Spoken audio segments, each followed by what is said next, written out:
What's up, guys? Thanks for watching another Jaguars United film breakdown. I'm super excited because today we're breaking down one of the best edge rushers in the 2022 NFL Draft, Kayvon Thibodeaux. He's got a lot to like about him. He's got a lot of good film. But before we get into that, make sure you subscribe to the YouTube channel so you get notifications when other film breakdowns drop and when we do live shows. And don't forget to follow all the social medias and all that stuff. All right, let's get into it.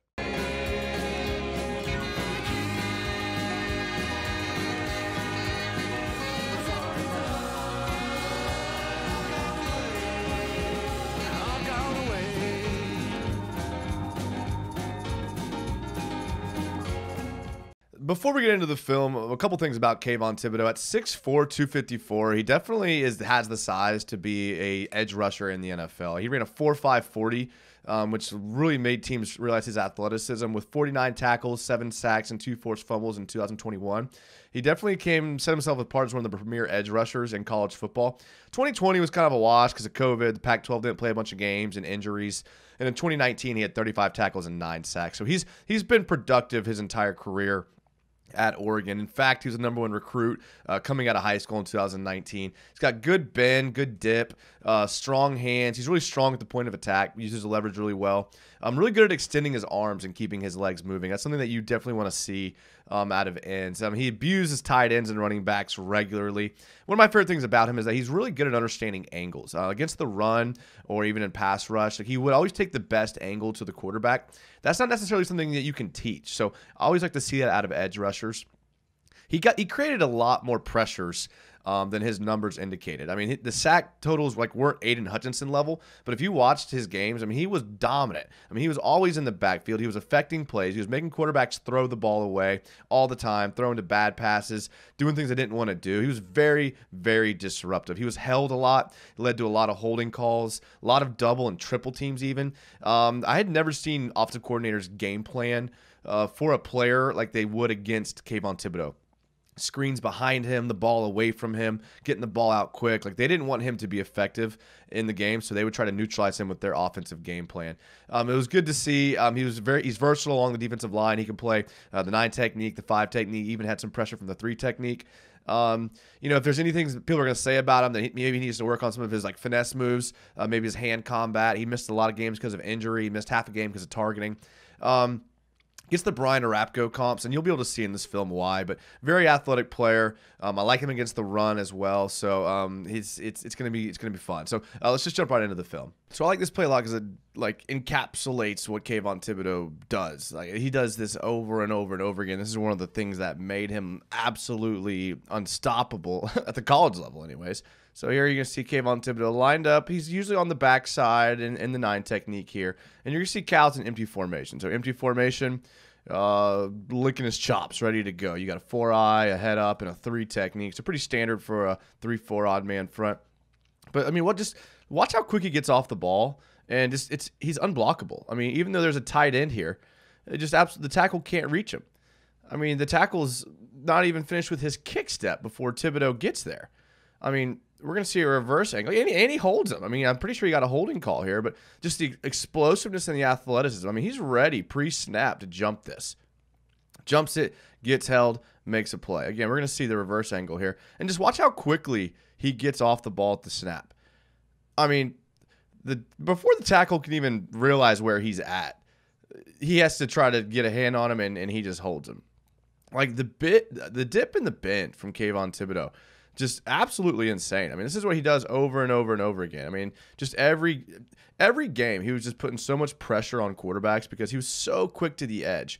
And his bend around the edge was so fast, tackles didn't stand a chance. He had a great game against Cal. He had a lot of pressures and just over and over again, just wreaked havoc in the backfield because of how fast. And look at his lower body strength here. I mean, getting held, playing through it and makes a tackle, launches at the quarterback. Got to be careful you don't hit him low there, but I mean, just the athleticism just to get from the 9 technique to here this quickly is going to make him a force on the next level.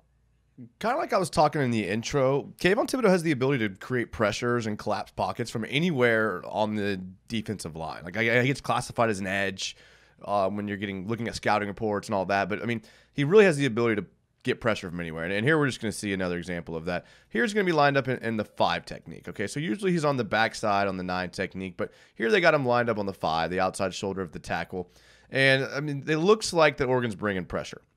They have their head up guy. They have their backside 9 technique here, and they have 3 linebackers walk down into what it's going to look like a blitz, right? And so Washington State here, in their 10 personnel, 2x2, they're going to be thinking they got to get rid of the ball quick. Oregon's going to back out, and you're going to see one of my favorite parts about Thibodeaux's game. It's his ability to keep his hands extended and keep his legs running and making them just really hard to get inside of his pads. Like one of the things you look at from a D lineman is, can he keep the offensive line like out of his inside of his pads? And so, I mean, just this, again, another bull rush, but I mean, look at his ability to keep his hands extended as he's running, pushes the tackle off of his line and gets there. We look at from the reverse angle here, and you're going to see it again. Just the tackle stands no chance. I mean, he's super strong. He can run his feet while engaged. Like, I mean, that's never let 63 get his balance. I mean, never once let him get his balance here. This is what you want. I mean, when you're coming from this 5 technique, you have to be able to create pressure on the backside. I mean, without having to worry about can he use a skill move, or I mean, if you get one-on-one, you got to be able to collapse a pocket. He does that here, and even though Oregon drops back into coverage, still can get the sack because he just overpowers the tackle here. And again, just being able to keeping his hands extended and high like that, never let 63 get his framework inside. His feet are all over the place there, and it lets Thibodeaux just easy sack, even though it's a 3-man rush. This is what scouts are really going to like about him. This is probably one of the things that's going to make him be a top pick. I mean, combined with his physical domination and attributes, all of that. But his ability to create pressure from anywhere, like I was talking about. Here in the 3 technique, like if you can line up your guy out at the 9 and you can line him out at the 3 technique in the interior, like that's what you want right there, right? So we have they're going their odd man front with the guy head up. This guy here is going to be a 9 technique. They got a guy walked out in a wide 9. And again, Washington State is going to be trying to create some mismatches here. Again, 10 personnel, Washington State, that quick air raid offense. And then here, trips out here. I mean, there's opportunities to make a play on this play, but we're going to see that Thibodeaux just gets in there too quick. Look how quickly he gets into the backfield. Again, the tackle stands no chance. I mean, 63 had a tough day. But, I mean, Thibodeaux's so quick, he's able to keep his outside shoulder free. Another holding. And then when we see the reverse angle, you're going to see his short area quickness to get there. I mean, this is straight power to be able to he keeps running his feet, really powerful. Like I said in the intro, his comps get Brian Arapko and kind of like Jadeveon Clowney-esque type player. The short area quickness is what I really like about this play as well. I mean, so watch, he gets held by 63 here. And then here it kind of seems like that he's out of the play. But then he's able to realize his effort, and he's going to get there, and quarterback stands no chance. Holding again gets called and makes a play. Like I was saying, I mean, the guy created a lot. His stats did not do him justice for how effective he was in games because he got so many holding calls, so many pressures where the quarterbacks had to throw it away, and just consistently has the strength to be able to run through holdings and to be able to run through poor blocks like this. And Thibodeaux just can make a play, consistently does this type of thing. So one of the reasons that I think Kayvon Thibodeaux's game will translate to the NFL is because not only is he just an overwhelming force on the edge and from the interior getting after the quarterback, but he's also really effective in the run game. Like a lot of plays that didn't make his highlight reel were him recognizing the run from reading his keys, being patient, and then making a play for like a gain of 1 or 2, right? Not going to make the highlight, but instead of that run going for 10, he, stops it for like a gain of 1 or 2. Here we're going to see a situation where they're near the goal line. They're defending their goal line. Oregon State's in their heavy package. And when they go into this heavy package a lot, they went with this Wildcat run here. So you could kind of say that they was expecting the Wildcat here. But you're going to see Kayvon Thibodeaux here. He's going to start up and stand up, and then he's going to go down to 3-point. But, I mean, just watch how quick he acts at the snap, gets to the backfield, and makes a play. I mean, tight ends were just unable to block him. We're going to see another play later where a tight end just gets absolutely abused by him. But, I mean, he's so fast getting to the backfield. He takes the perfect angle. I mean, his angles to runs are another thing that kind of separates him from other edge rushers and defenders in this draft is he's kind of instinctually knows the angle to take. And here he just, darts in. I mean, this quarterback's trying to hit it up in the A-gap. Thibodeaux's lined up basically between 2 tight ends in a trips tight end set, and still gets there to make a play for a tackle for loss. I mean, This is a great play. I mean, you want a run defender, and even though Oregon was expecting run, it's one thing to expect run, and it's another thing to make a play on it. And I loved his quickness here. Loved it. I mean, gets in the backfield, shoots the gap. The tight end's unable to block him, and is able to make a play. I mean, this is going to really help him on the next level, his ability to get into the gap quickly. And, I mean, at the snap, he's one of the fastest guys in the draft, and that's what everyone loved about him, was how quickly he could get through and then react to the snap. But just excited to see how it'll translate. I think it will. So here we're going to see like the dip that everyone talks about in his scouting report, and again his acceleration after defeating a block. And again, he's going to be lined up here on the backside 5, like the big end in a 3-4. You got your 4-eye and your 3, and then your 9 here. So you're pretty typical for odd man front, but he's going to be in the backside, the big end position. Again, showing the versatility along the line of scrimmage, being able to play different positions. Watch how he's able to defeat this block with his dip and the acceleration. Again, I mean, just wreaked havoc in all these games because he's just so athletic and strong that even though you kind of know the move that's coming, you just can't stop it. I mean, he's so fast at the point of attack. I mean, right here, dips his head under the block, and then right here just accelerates. Gets around the edge. I mean, that's the bend. So he's got the dip and the bend on this play right here. Dip, bend, accelerate.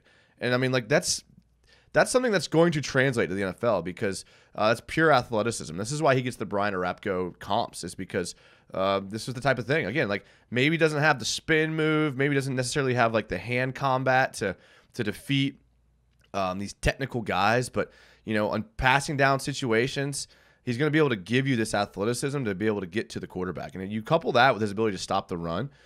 He's going to make some team like really, really good in the NFL. I mean, he's going to be able to pair it up with another end. I mean, is he going to be able to wreak havoc by himself on a team? Like, he might need another guy on the other end to kind of draw some attention because although he was successful in defeating double teams, NFL double teams are going to be different. So if he can get on a team with another defensive lineman that can kind of create issues, these types of moves, the dip and then the bend around the edge and the acceleration to get to the quarterback, it's going to make him effective. It's going to make him probably an 8 to 10 sack guy just because, like I said, his speed and his strength, his lower body, his strength. I mean, even though he's only 6'4", he still has the ability to play bigger. He looks bigger on the field than his measurables are because of his strength, leverage, his ability to stay low, and this thing, natural ability like this. All right, last play here I want to show, and again, just his dominance on the edge as a pass rusher is on display here. He's going to be lined up in the 9 technique out here. It's his friendly position. He's going to ended up being one-on-one with the tight end. Again, you're going to see his ability to keep his hands extended, his ability to keep churning his legs, kind of what we've been seeing him do over and over again. But just the strength to be able to push him off. And I know what everyone's saying, like, oh, and forces the fumble. Oh, he went one-on-one against the tight end. Like, what do you expect? Of course he's going to be the tight end.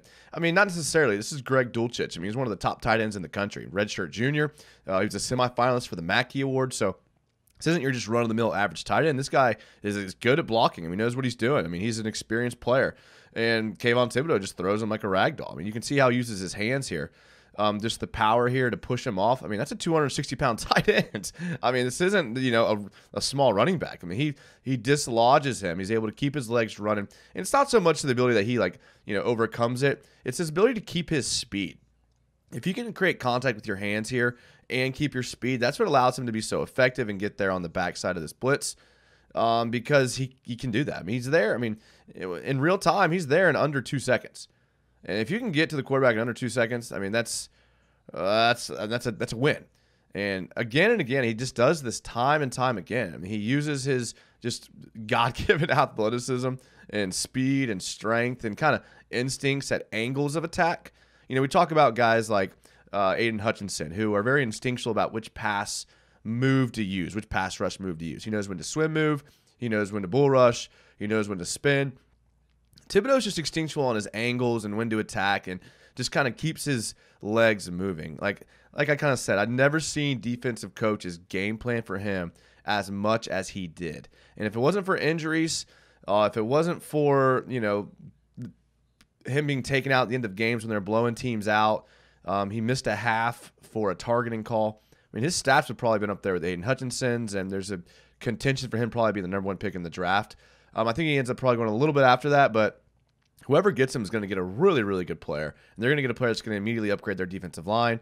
And I have no doubts about him being like a top player in the league. I could see him making Pro Bowls just because of his instincts and how athletic he is and just how disruptive he is. Like, there's something to be said for being disruptive, and that's what he is. So look forward to being disruptive. Someone's going to get a really good ball player in him. All right, guys, thanks for watching. I appreciate you guys spending your time to watch this video. If you liked it, make sure to check out the other film breakdowns we've done on other prospects and give the video a thumbs up. Make sure you're subscribed. Leave a comment on how you think Kayvon Thibodeaux will be when he gets to the NFL and what type of player that he will be. Thank you again so much for watching. Make sure to follow the social media, and until next time, we'll see you later.